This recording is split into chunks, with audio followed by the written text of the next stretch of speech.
Bonjour, dans le cadre de ces élections départementales prochaines, nous allons rencontrer aujourd'hui les candidats autour du canton de Mende Sud. Pour ce faire, Jean-Claude Astruc, journaliste à Radio Vive Lozère, animera le débat en compagnie de Jean-Marc Gély, journaliste à la Lozère Nouvelle. Quant à Jean-François Clavel, il assure la réalisation technique de notre rencontre. Cette rencontre sera mise en image par Patrick Biancone, journaliste à la Lozère Nouvelle, et ce débat sera disponible sur le site numérique de la Lozère Nouvelle, à savoir 48 Info. Jean-Claude, nous partons donc dans ce canton de Mende Sud. Alors quel est ce canton et quels sont les candidats? Alors, nouveau découpage, nouveau canton. Il comprend la partie de la commune de Mende située au sud du cours du Lot, hors de la limite territoriale de la commune de Balsiège et hors de la limite territoriale de la commune de Banarou. Il y a 3 listes et autour de cette table, 3 candidats qui représentent ces listes. Tout d'abord, André Corrigès. Monsieur Corrigès, bonjour. Bonjour. Votre binôme, il s'agit de Marisa Dias da Silva. Et vos remplaçants, il s'agit de Sébastien Descout et Sarah Manès. Et vous êtes d'hiver droite. Tout à fait. À vos côtés également Jean-Claude Moulin. Monsieur Moulin, bonjour. Bonjour. Votre binôme, il s'agit de Françoise Amargé-Brajon. Vous avez comme remplaçants Elisabeth Minet-Treneul et François Robin. Et selon l'étiquette qui vous est attribuée par le gouvernement, vous êtes Parti Socialiste. Absolument. Et puis également, à côté de Jean-Marc Gély à cette table, il s'agit de Jean-Paul Palmier. Monsieur Palmier, bonjour. Bonjour. Votre binôme est André Amig. Et vos suppléants sont Audrey Amig. Audrey Amig. C'est une dame. Audrey Amig. 2 fois plus jeune que moi. Et vos remplaçants sont Amandine Masse et Sanzano Patrick. Et vous êtes Front de Gauche. Front de Gauche, Europe Écologie Les Verts. Vous pouvez vous rapprocher du micro, s'il vous plaît. Donc ce canton, donc ce débat concerne le canton de Mende Sud, avec donc Jean-Claude Astruc et Jean-Marc Gély, journaliste. Monsieur Gély, une première question. Alors Jean-Paul Palmier, donc vous êtes candidat du Front de Gauche avec Europe Écologie Les Verts. Pourquoi vous êtes engagé là, dans ce combat? Nous nous sommes engagés dans ce combat, premièrement, parce que nous nous engageons souvent au Front de Gauche dans beaucoup de combats, et d'autant plus celui-là, parce que moi, je voudrais commencer par un petit coup de colère. Un petit coup de colère, parce que d'abord vous remercier avant ma colère. Vous faites partie des gens, des rares gens, malheureusement, localement, hein, c'est pas du mépris, à nous proposer un débat. Parce que si l'on regarde les choses au plan national, les grandes stations nationales n'ont fait aucun débat sur ces cantons-là. Vous estimez qu'elles sont occultées, ces élections? Ces élections sont complètement occultées. On trouve des gens qui ne savent plus comment ça marche, qui ne savent pas ce qu'ils font, qui ne savent pas exactement. C'est quand même grave, surtout que sur fond, alors je ne vais pas abuser de ma parole au début, de la mienne, parce que je sais que c'est contrôlé. Moi je suis fortement remonté, d'autant plus qu'on est dans une période quand même où il y a des idées nauséabondes qui montent, et on est sur le débat de fond sur la disparition du département, pour ne pas aller plus loin. Idées nauséabondes, à quoi faites-vous allusion? Je fais allusion à la montée... Parlez près du micro, pardon. Je fais allusion à la montée du Front National. Et nous avons, on peut dire, la chance ici de ne pas l'avoir, mais ce sont quand même, il y a aussi certainement des électeurs qui peuvent se tromper de colère, et je pense qu'il faut y faire très attention. À mon avis, il y a deux choses à surveiller, c'est l'abstention et le vote Front National. C'est, voilà, ce que j'avais à dire pour commencer. Monsieur Moulin, vous voulez intervenir donc dans ce débat, bien sûr? Oui, je rejoins un petit peu aussi les propos de M. Palmier aussi sur la montée du Front National. Et ça vous inquiète, cette montée? C'est très inquiétant sur le plan national, bien entendu. On s'aperçoit que l'abstention favorise donc ces montées. Et donc nous demandons aussi aux gens d'aller voter, de remplir leur devoir. C'est un devoir, c'est sacré. Nos parents se sont battus pour aller voter, donc il faut absolument y aller, quelles que soient les colères que l'on peut avoir, quels que soient les regrets qu'on peut avoir sur certaines politiques. il faut y aller, il ne faut pas laisser la place donc, aux extrêmes qui, comme on l'a dit, montent et on s'en aperçoit dans certains coins de notre territoire, de la France, ça devient vraiment problématique. Avez-vous le sentiment que ces élections sont occultées également, comme votre collègue? Pour le moment, on n'en a pas encore trop parlé sur le plan national, c'est vrai. On en parle un petit peu plus sur le plan départemental, parce que bon, nous on y est dedans. Mais je pense que peut-être les grands médias vont s'y attaquer et vont peut-être lancer des débats nationaux. En tout cas, je le souhaite aussi également. Monsieur Moulin, vous êtes l'un des rares à afficher clairement la rose sur vos affiches, de vous afficher clairement Parti Socialiste. Alors c'est un choix, alors que tout le monde a essayé de cacher cette étiquette par rapport aux difficultés que rencontre le département. Non, moi je n'ai rien à cacher. Les gens me connaissent, je suis engagé depuis ma plus tendre jeunesse, toujours dans le même camp, je ne renie rien. Mais mon suppléant est aussi au Parti Socialiste, mais mes deux collègues féminines ne sont pas au Parti Socialiste, elles sont elles d'hiver gauche, donc je respecte aussi tout à fait, mais moi je n'ai pas à cacher mon appartenance au Parti Socialiste, je ne renie rien, bien au contraire, même si je ne suis pas d'accord avec tout ce qui se passe en ce moment au niveau du gouvernement. Je souhaiterais, pour ma part, je ne m'en cache pas dans les débats que nous avons au sein du parti, que cela aille beaucoup plus loin, que l'on fasse vraiment ce qui avait été promis par le candidat François Hollande. Mais je sais qu'il a des difficultés, je sais que la France en a beaucoup aussi, et que tout ne va pas aussi vite que ce que l'on voudrait. Et voilà. André Corrigès, est-ce que vous êtes inquiet vous aussi par la montée du Front National? Alors moi je partage tout à fait ce qu'ont dit mes deux collègues, je suis aussi inquiet, mais notre rôle aussi c'est d'aller au porte-à-porte, d'expliquer aux gens qu'il faut aller voter au deux tours, qu'il faut faire en sorte de ne pas rester d'aller vers des extrêmes pour se venger d'une politique qui n'est peut-être pas bonne. Peut-être celle-là n'est pas bonne en ce moment, peut-être celle d'après n'aura pas plu, on rencontre des gens qui sont déçus de tout. Donc après, moi ce que je voudrais surtout dire, c'est que nous on a fait une équipe d'hiver droite, effectivement, mais on a surtout cherché à rajeunir un peu les cadres, parce que c'est toujours les mêmes qui se présentent. Au national c'est pareil, si on regarde à gauche, il y a une seule candidate jeune, c'est Belkacem, enfin une femme politique. Et à droite, nous avons Wauquiez. Et à côté de ça, on ne retrouve que des gens de plus de 60 ans. Alors moi, j'y serai dans 5 ans, 60 ans, et inutile de vous dire qu'à un moment, il faut rajeunir les cadres.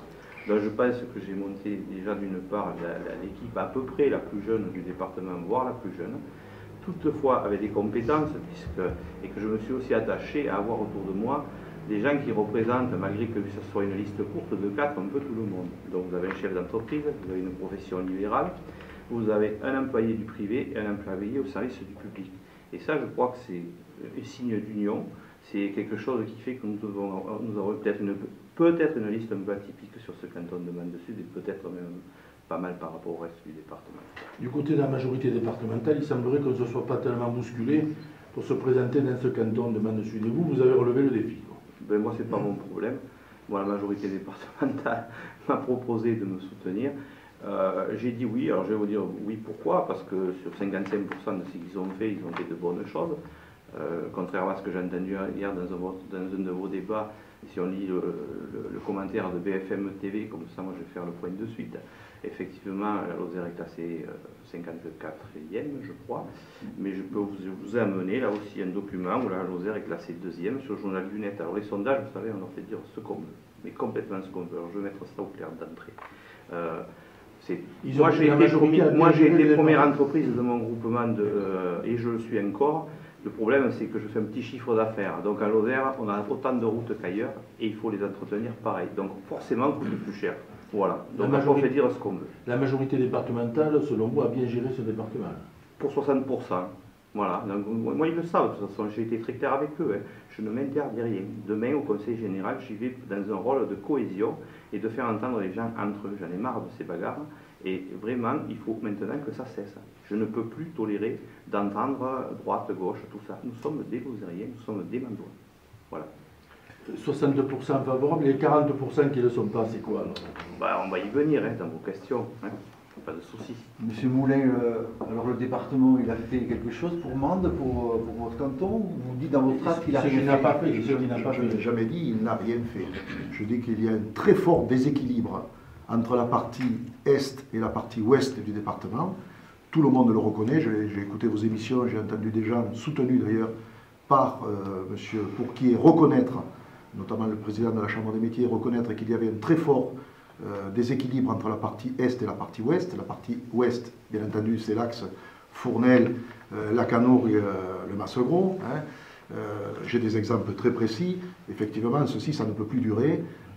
Cette partie est du département, Mende, Langogne et toutes les autres communes sont un petit peu délaissées. Je ne dis pas qu'ils ne font rien. Mende est maltraité. Mende est maltraité par le département. Et vous avez des exemples là? J'ai des exemples très précis. Bon, d'abord, ça a commencé quand on a fait l'autoroute.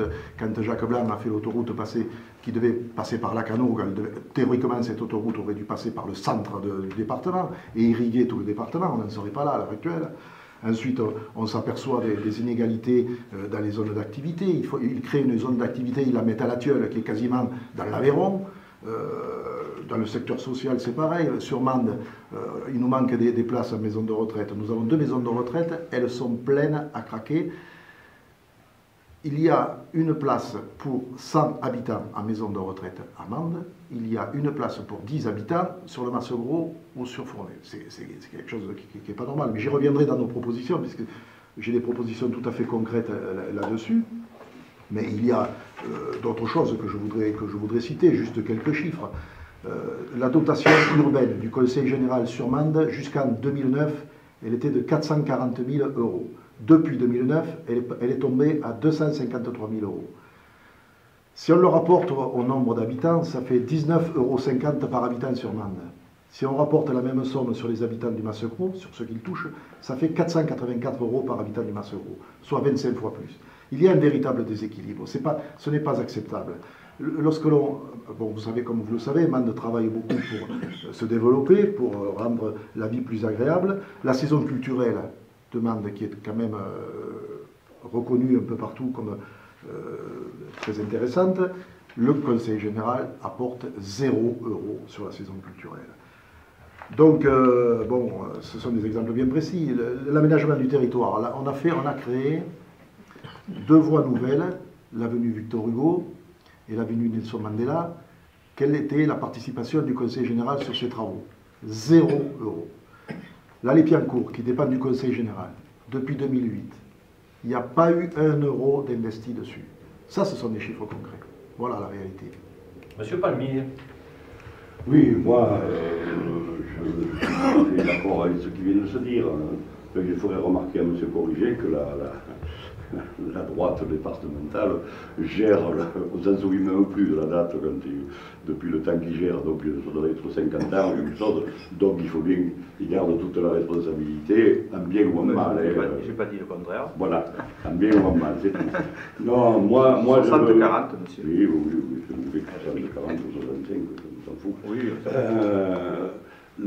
moi, je veux revenir à mon thème de départ. D'ailleurs, nous avons un intitulé qui porte bien son nom, la Lozère j'y tiens. C'est ce souci du département, le souci de compétence du département. Est-ce que... alors, il y a quand même... qu'il est menacé. Oui, les départements sont menacés. je pense que, je vais faire une petite parenthèse, pour moi, il y a quelque chose, la seule chose de positive dans cette campagne, la seule chose positive, c'est qu'il y a la parité. Ça, c'est une... voilà. Après, pour le reste, on est complètement dans le flou. Quand on pense qu'on fait une campagne électorale, on ne connaît pas les compétences du département. Alors, il y en a certains qui disent dans un débat, je vous assure que les collèges seront maintenus, etc. Mais on ne fait pas une campagne avec des peut-être. Puisque nous avons une compétence, nous aspirons à une compétence locale, et il y a des gens, le législatif doit décider. Si on reprend ce débat sur d'abord on appelle département, alors que dans le temps c'était cantonal, il y a une nuance qui rappelle des sombres années quand même. Si on repart un peu à l'arrière, ce tango de suppression, ça date de, je crois que c'était la commission Attali. Et le rapporteur était Macron. Excusez-moi. Le rapporteur était Macron. Et on a avancé, on a reculé, on a avancé. Et puis maintenant, on entend le bruit qu'en 2020, ça disparaît. Alors on est sur une logique où D'abord, c'est un déni démocratique, on pourrait presque dire un scandale démocratique. C'est-à-dire qu'il n'y a pas de débat, il n'y a pas eu de débat dans la population. Ce sont les élections avec les municipales et les communautés de communes, ce sont les plus proches des gens. On se plaint du déficit démocratique, on se plaint de la montée de l'abstention, on se plaint et on ne consulte pas les gens sur ce qui les intéresse au premier chef. Voilà. Alors où on va maintenant? Alors on va avoir des élections, alors on parle de 50% d'abstention, on a l'Europe avec des 60, etc. C'est un scandale démocratique, moi je trouve. Alors je sais bien pourquoi. Hein. Pourquoi? Parce qu'on veut éloigner la décision des gens et on veut tout donner au privé. Voilà, grosso modo, ce qui va se passer. Parce qu'on nous parle du millefeuille, je ne sais pas comment on va faire pour réduire, peut-être on mettra un demi-chauffeur dans les chasse-neige, enfin, à moins qu'il y ait quelques petits malins qui sous-traitent en partant de Toulouse avec Veolia ou je ne sais qui, où on mettra des chauffeurs polonais payés moitié prix, qu'on embauchera au mois de septembre et qu'on licenciera au mois de mars par là, hein, ou au mois d'avril. Voilà mon souci, voilà, moi je reste sur ma colère. C'est pas uniquement pour être en colère, c'est pour dire aux gens, justement, la Lozère, nous y tenons, quoi. C'est-à-dire que c'est non seulement c'est un vote, le vote, comme tout le monde le dit, il y a des gens qui se sont battus, mais c'est un vote pour maintenir le département, c'est un vote de pression, c'est un vote pour maintenir les compétences du département, et c'est un vote pour développer, parce que on ne va pas toujours expédier les affaires courantes. Ça fait combien? Moi, depuis que je suis né, 75 000 habitants, 74 000, 76 000. On a un mauvais symptôme. C'est la première fois que le chômage augmente de façon très significative. C'est-à-dire, on parle de 14%, si mes chiffres sont vérifiés. Ça veut dire que les gens ne partent plus, qu'ils ne vont plus chercher du boulot ailleurs. Ça veut dire que la France est en panne, et là-dedans, la Lozère, il faut qu'elle retrouve ses marques, il faut des pressions, il faut qu'elle se développe, il faut qu'elle ait l'objectif de 80 000, de 90 000, de 100 000 habitants, etc. Et là-dedans, Mende, ça doit être un pôle attractif quand même, voilà. André Corriger, vous êtes inquiet aussi pour l'avenir du département? Moi, ça fait un petit moment que je suis inquiet, j'étais président de la Chambre de commerce, j'étais déjà inquiet. À l'époque, bon, on avait fait pas mal de choses pour faire venir des entreprises. Je ne partage pas tout à fait l'avis de M. Moulin. C'est-à-dire que quand on veut faire du développement économique, il faut se donner les moyens. Il ne faut pas parler pendant 8 ans d'un PRAE qui n'a pas toujours vu le moindre coup de pioche. Et aujourd'hui, il y a des entreprises. Aujourd'hui, oui. Aujourd'hui, il y a le premier coup de pioche. Ah, 8 ans après, c'est bien. En 8 ans, on perd des entreprises. Rien que cette année, on a perdu 4 ou 5 entreprises qui, heureusement, étaient sur la commune voisine du Chastel, ce qui fait qu'elles sont restées à Lozère. Mais on a aussi perdu de grosses entreprises. Je ne citerai qu'une partie de la COGRA l'année dernière à qui on n'a pas pu rien proposer, ni d'ailleurs à Mende, ni à Lozère. Donc c'est pour ça que je ne donne pas un blanc-seing non plus au département. Vous comprenez bien, j'ai dit 60-40 et je le maintiens. Alors bon, l'inquiétude est liée, mais là il faut se donner les moyens. Justement, il faut dialoguer ensemble. Moi, je ne peux pas entendre au Massegro, il y a ça, à Mende, il y a ça. On rentre dans un débat de comparaison. Non, il faut qu'il y ait partout pareil.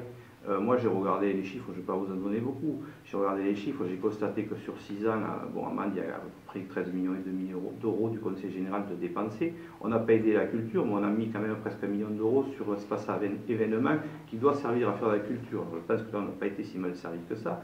Après, quand je fais la comparative, ce matin, je vais faire la calculette, puisque malheureusement, je suis un économique. J'ai vu qu'on avait donné 116 euros sur l'ensemble par habitant à Lozère sur les 6 dernières années et un peu plus de 124 euros sur le canton de Mende. Néanmoins, malheureusement, effectivement, Mende n'a pas eu la plus grosse part du gâteau puisque c'est plutôt les communes de Val-d'Onès qui ont eu. Mais ça, la faute à qui? Je vous laisse deviner. Monsieur Moulin. Total désaccord là, sur l'aide du département, il a été maltraité, a été bien traité. Moi j'ai les chiffres. Je suis en désaccord complet avec ce que vient de dire M. Corrigès. C'est normal. Oui, c'est certainement normal. D'abord, je voudrais dire que le PRAE, Jean-Antoine Chaptal, c'est une affaire bien sûr de longue haleine, on le sait, quand on veut lancer quelque chose, ça ne se fait pas en 3 jours. Ça fait effectivement 7 ans que Georges Frêche, Alain Bertrand et ensuite Christian Bourquin ont initié donc ce PRAE. Aujourd'hui, on donne le premier coup de pioche. Il a été retardé, pourquoi? Ben, vous le savez tous, hein. Ne laissez pas passer les camions sur la voie, il a fallu attendre 6 ou 7 mois, donc sans plus, c'est vraiment du retard. C'est réglé l'accès? Oui, semble-t-il, mais bon, avec peut-être d'autres recours, je ne sais pas, mais bon, on travaille contre nous, il faut le dire carrément. Vous avez pris cet exemple-là. On vous met des embûches, quoi. On peut appeler ça comme on veut, mais je crois que c'est ça, en fait. Ensuite, sur le commerce, pas sur le commerce, non, sur l'économie, les entreprises, bon... Pardon? Elles s'en vont. Elles s'en vont, oui, elles s'en vont. Le Conseil général pilote la structure Pollen. La structure Pollen, il y a quelques entreprises qui se sont installées, qui sont reparties immédiatement. Elles sont reparties où? Elles sont reparties à La Tuelle, elles sont reparties un peu partout. Voilà. Donc ça, c'est pas de l'efficacité. Voilà, c'est tout ce que je veux dire. Nous, avec le PRAE, je pense qu'effectivement, on aura des entreprises qui vont rester. Oui, je voudrais rebondir juste sur Pollen. Pollen, c'est quelque chose que j'ai eu la chance de créer avec l'Oser Développement, avec le président du conseil général de l'époque, qui était M. Potier, et le maire Jean-Jacques Delmas. Et aujourd'hui, moi, ce que je constate, c'est que Pollen, ça doit être le seul élément référent du département en termes de création d'entreprise. Ce n'est pas en se dispersant, en essayant de faire une agence PIS aujourd'hui dans le chef-lieu, qu'on va faire revenir les entreprises. On les fuit. Il faut savoir qu'en 2000, nous réunissions, parce qu'il y avait une interconsulaire forte aussi, qui est en train de se reconstituer avec Christine, la présidente de la Chambre d'agriculture, et Thierry Julier, le président de la Chambre des métiers, finira bien par rejoindre. Je veux dire, une interconsulaire qui est forte. On recevait les chefs d'entreprise autour d'une table. Il y avait le maire de Mende, il y avait les 3 présidents de chambre, il y avait le président du conseil général. Et quand le gars repartait, il avait tous ses renseignements. Aujourd'hui, c'est un badminton, toc, toc, toc, toc. Donc le chef d'entreprise ne sait plus où il est. Il a besoin de clarté pour s'installer dans une zone. Quand vous allez en Aveyron, vous avez un interlocuteur, la même personne du début jusqu'à la fin. C'est ce qui nous manque et c'est ce qu'il faut qu'on crée. Et c'est ce que moi je veux mettre en œuvre pour ce conseil général. Et c'est peut-être ce que je peux amener en plus, de par mon expérience consulaire, demain dans ce conseil général. Voilà. L'entente entre tous. Chacun travaille de son côté, quoi. Sans grande concertation. Aujourd'hui, c'est un peu ça. C'est un peu ça. Oui, c'est un peu ça. On met les consulaires à part, on met plein de choses. Monsieur Palmier, sur l'arrivée et l'installation de ces entreprises? Vous savez, l'installation des entreprises, le problème, c'est comme moi, c'est qu'il y a beaucoup d'entreprises qui ferment, qui sont en danger en Lozère. Vous avez l'entreprise de Kézac, je ne sais pas comment elle va être vendue, à quelle sauce elle va être vendue. Nous avons eu Lupus à Marvejols qui a bouclé. Quand on s'adresse, moi je m'adresse du côté salarié aussi, même si j'ai été chef d'entreprise. Quand on s'adresse aux salariés, dans les travaux publics, ils se font beaucoup de soucis. Et ensuite, il commence à y avoir du chômage partiel et du licenciement, par-ci, par-là. C'est un vrai problème. Je crois qu'on est... Certains diront que je suis toujours sur mon cheval de bataille. Moi, je veux bien qu'on se bagarre pour la largeur, ou s'il y a eu 1000 € ici, ou 2000 € là-bas. Le problème, c'est que cette année, il y a 1,3 million de moins qui tombent. La péréquation, quand on regarde ça à l'échelle de 3 ans en Lozère, c'est de l'ordre de 10 millions en perte. Ce qui veut dire qu'il va y avoir des conséquences pour l'emploi énormes. Il doit y avoir un investissement, une baisse de l'investissement du département, qui est quand même aussi une source de création d'emplois. Il va y avoir, et on le constate tous les jours, des services publics qui s'affaiblissent, qui disparaissent, qui partent un peu sur Montpellier au niveau de la direction, etc. Nous sommes quand même dans un département fragile, hein, et ça, on ne peut pas s'empêcher de dire que il y a une politique nationale derrière ça. Il y a à l'horizon, sur les 51 milliards d'économies, il y a 10 milliards de moins pour les collectivités locales. Et si on prend la volonté de M. Sarkozy, lui, c'est pas d'économiser 50 milliards, c'est d'économiser 140. Alors on va où, quoi? Il faut être logique, il faut être d'accord d'abord avec soi-même. Voilà. Voilà mon souci. Vous pensez qu'on étrangle là les collectivités locales? On étrangle les collectivités locales, en plus on va les mettre en concurrence toutes. L'objectif c'est d'avoir des régions sous autorité de Bruxelles. L'objectif c'est d'avoir des régions qui n'auront pas un grand pouvoir sur le département. Et on aura des grosses communautés et des mégalopoles. Et voilà. Monsieur Corrigé, alors donc nous en étions aux entreprises, nous en étions peut-être au manque de dynamisme que vous expliquiez tout à l'heure. C'est pas un manque de dynamisme, je crois que chacun tire de son côté et dépense de l'argent qu'on pourrait mutualiser.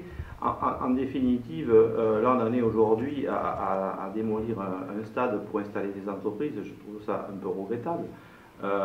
Mais bon, c'est parce qu'il y a eu un manque de vision sur les terrains. Aujourd'hui, on veut construire une autre zone commerciale, elle n'a pas lieu d'être. Je veux dire, vous êtes absolument contre cette nouvelle zone commerciale? À l'heure actuelle, aujourd'hui, oui, parce que ce n'est pas le lieu. Aujourd'hui, il y a 8 lots de prêts encore à la zone de Ramille qui ne trouvent pas preneur. On a une extension de 2000 m² qu'on a accordée à M. Brinchet, ce qui fera qu'il aura 7000 m². Ce n'est pas un 3000 m² qui pourra lutter contre. Donc moi, je pense que cette zone, il faut la réserver aux artisans qui puissent faire leur maison, des zones artisanales. Il y en a toujours eu à Mende, il n'y en a plus depuis quelques années. Il faut en recréer. Et il y a des artisans, parce qu'on parle aussi de faire venir des entreprises, mais les entreprises artisanales sont importantes. Les entreprises avec 3 ou 4 personnes peuvent avoir de fortes valeurs ajoutées. Donc c'est un peu ça que je regrette. Moi, je vous le dis, moi mon truc c'est que les gens se parlent et se coordonnent. Il n'y a que ça de vrai. Il y en a marre que dans ce département, c'est pareil, il y a des choses qu'il faut revoir. Le tourisme, il faut revoir. C'est quand même, ça devrait être notre première source de revenus, le tourisme en Lozère. Et aujourd'hui, la façon qu'a de gérer, peut-être, j'en ai déjà un petit peu parlé, au CDT, il faudra changer. Ce n'est pas le département qui doit s'occuper du tourisme à lui tout seul. Il faut mettre les consulaires, mais il faut aussi surtout mettre des professionnels. Il y a des professionnels dans ce département, je prendrai même des exemples, même à la Canouve, où l'hôtel des Deux Rives aujourd'hui propose à lui tout seul des produits pour faire venir du monde dans le département. Et ça aujourd'hui, il faut le mettre en place sur l'ensemble du département. Il faut mobiliser les professionnels parce que je ne vais pas que les défendre, je vais dire eux aussi c'est à eux de se bouger. Il faut aller chercher le client à l'extérieur. Il faut qu'on retrouve le même nombre de nuitées de l'Ardèche et de l'Aveyron qui sont 2 à 3 fois supérieurs aux nôtres. Et là, si on fait venir du touriste, on aura de la valeur ajoutée. Il faut que le CDT ne soit plus sous la tutelle du département. Il faut qu'ils partagent, lui aussi. Il faut qu'ils apprennent à partager. Ce qui a été bon, il y a une époque, ne l'est plus aujourd'hui. Dans les entreprises, moi je ne travaille plus comme il y a 35 ans.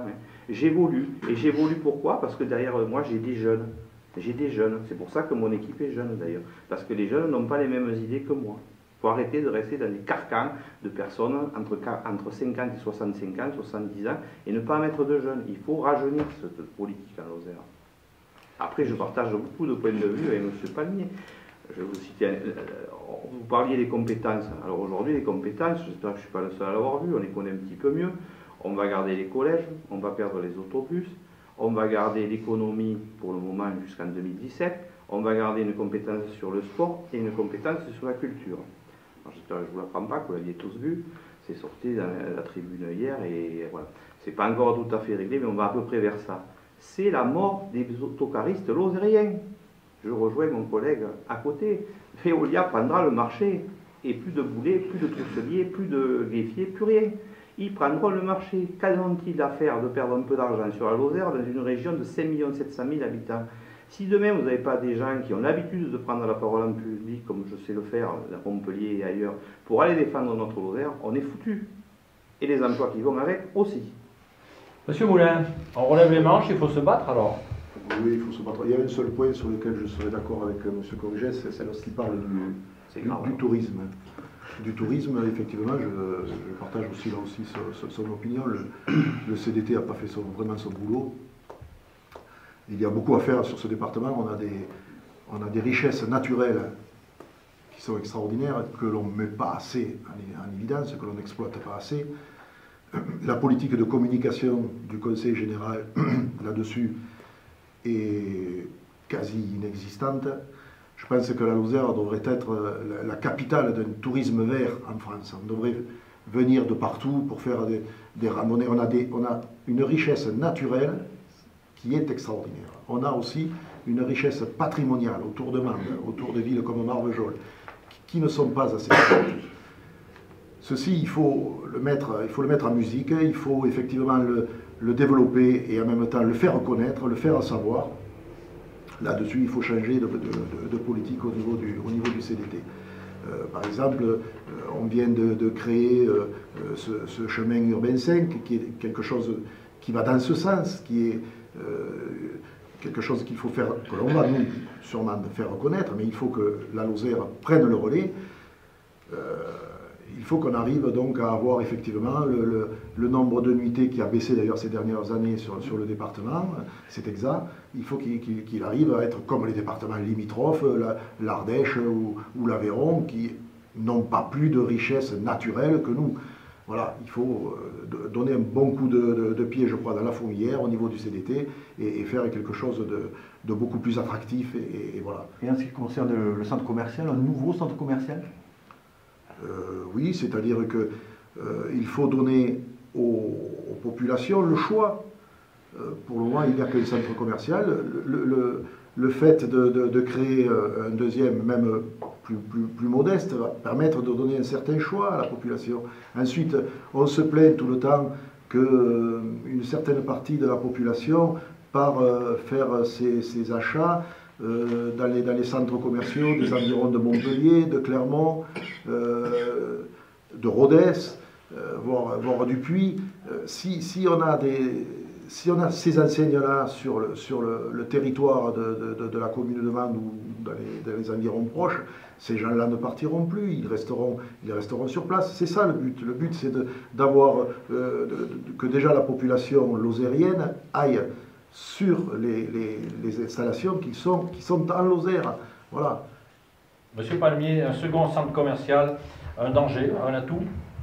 Moi, je ne sais pas si on peut s'orienter uniquement sur les centres commerciaux. Moi, mon truc, c'est l'emploi, c'est d'avoir davantage de population. Et je pense que Mende peut jouer un grand rôle là-dedans. C'est vrai, on a une qualité touristique à développer, ça c'est évident. Hein. Il y a, depuis des décennies, de l'époque blanche, etc., on le tient, ce tourisme, on a toujours peur qu'il échappe, il faut le laisser aux acteurs. Ça, c'est entièrement d'accord, hein, ce sont les plus compétents. Ça ne veut pas dire que le domaine public doit être absent, mais il faut laisser les professionnels qui sont habitués à ça, il faut laisser les gens qui ont des gîtes, les gens qui ont des négoces touristiques, etc., ceux qui organisent les randonnées, etc., etc. Et il y a aussi quand on parle de la Lozère, ce serait bien, dans une période où on veut développer l'écologie, qu'on s'intéresse à cette agriculture qui est si mal en point, qu'on parle d'agriculture de proximité. Moi, je verrais bien une ville comme Mende être une espèce de ville d'animation rurale, quoi. Parce qu'on est en plein milieu, avec cette belle campagne autour, et puis cette campagne qui se désertifie, quoi. Parce que c'est quand même ça le rôle d'un département, c'est d'arrêter cette désertification. On arrive pratiquement à la fin de la rencontre. Monsieur Corriger, il vous reste 1 minute, 1 minute 30. Avant la conclusion. Avant la conclusion. Oui, alors moi, je voudrais dire que bon, le centre commercial, je reviens dessus parce que bon, pour les enseignes, il n'y a pas de souci. Je pense que je suis très bien placé pour pouvoir avoir les compétences à me faire venir, puisque je suis quand même membre de la Fédération du commerce associé, qui est le plus gros représentant de France d'enseignes. Mais j'ai fait des propositions, malheureusement, ça n'avance pas très vite à ce niveau-là. Et en plus, je le répète, nous avons 7 locaux de vide au centre de Ramillies. Après, bon, il y a plein de choses à développer dans ce département. Hein. On a parlé là beaucoup d'économie, c'est normal, mais moi je ne m'intéresse pas qu'à l'économie, le social m'intéresse. D'avoir un IRM à l'année, ça m'intéresse. D'avoir un hélicoptère à l'année, ça m'intéresse bien évidemment. Mais on ne va pas conserver l'aéroport que j'avais sauvé à l'époque, quand j'étais à la Chambre, d'une première faillite, puisque nous avions fait un premier accord avec le Conseil général et la mairie de Mende de l'époque, qui tient encore à ce jour, qui a permis de maintenir d'ailleurs cet aérodrome jusqu'à maintenant et d'avoir cet hélicoptère. Donc ça c'est quelque chose qui a été concret, qui a été réalisé. J'avais créé des ateliers relais aussi, il n'y en a pas eu d'autres depuis, ils sont pleins les quatre. Il y a des gens qui sont dans ces ateliers relais qui se sont installés sur la zone et sur Mende, bien sûr. Donc il y a plein de choses à faire. Moi ce que je veux c'est que les gens se parlent, c'est tout. Nous arrivons eh bien, au terme de cette rencontre. Les chronomètres indiquent 10 minutes pour chacun. Donc nous arrivons à la conclusion et c'est M.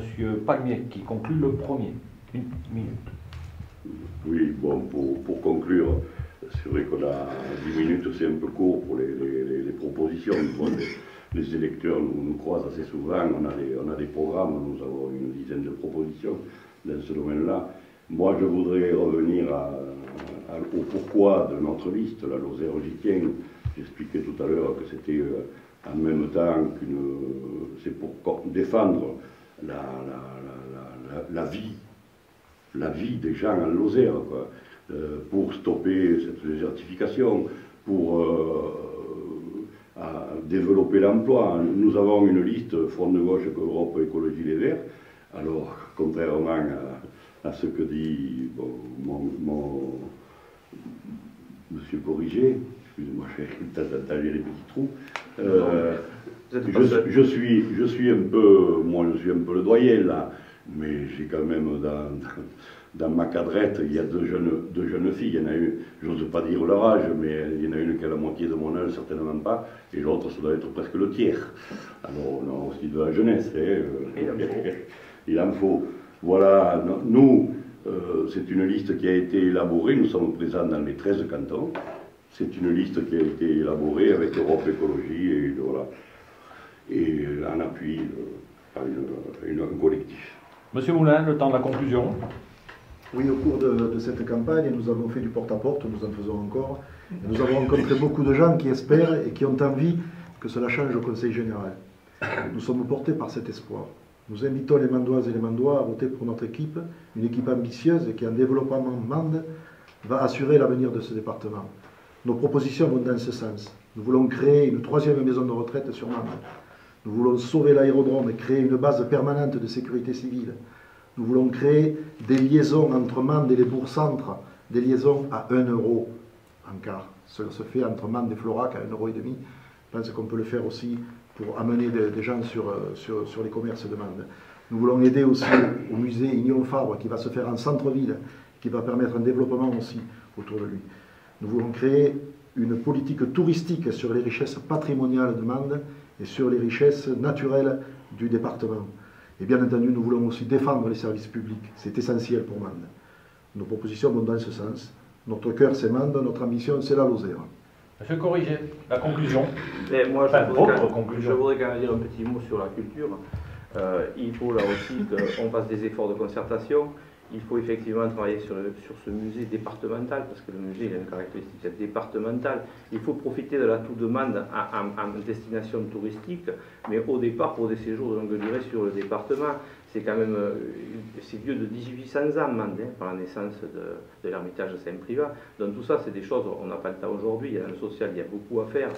Bon, moi je voudrais juste dire que bon, j'ai un petit regret qu'on n'ait pas pu avoir nos binômes, et je comprends que la place fait que, et je vais d'ailleurs vous excuser, puisque je sais que vous avez des critiques à ce niveau-là, mais la prochaine fois, on fera en sorte que vous ayez des studios plus grands pour que vous puissiez recevoir tout le monde. Et moi, je voudrais avoir juste le mot de la fin quand même, puisqu'elle n'est pas là, qu'elle n'a pas pu discuter. Maryse Dias dit « On ne doit pas se battre les uns contre les autres, mais travailler ensemble pour notre avenir et celui de nos enfants. » Et ça, je crois que c'est le plus important. Et je laisserai donc ce dernier mot à Maryse Dias, ma binôme. Ainsi se termine cette rencontre. Il y a un mot, une expression sur laquelle vous êtes tous d'accord pour ces élections, pas d'abstention. Vous l'avez dit. Aucun doute. Et c'est important. Merci à Jean-Claude Astruc qui a animé ce débat. Il est journaliste à Radio Vive Lozère. Merci à Jean-Marc Gilly, journaliste à la Lozère Nouvelle, qui a animé également cette rencontre. Jean-François Clavel mettait en onde pour la radio cette rencontre. Quant à la mise en image, elle est signée Patrick Biancon, journaliste à la Lozère Nouvelle. Et ce débat, comme tous nos débats, seront disponibles sur le site numérique de la Lozère Nouvelle à l'adresse suivante, 48 Info. Messieurs, merci. Merci.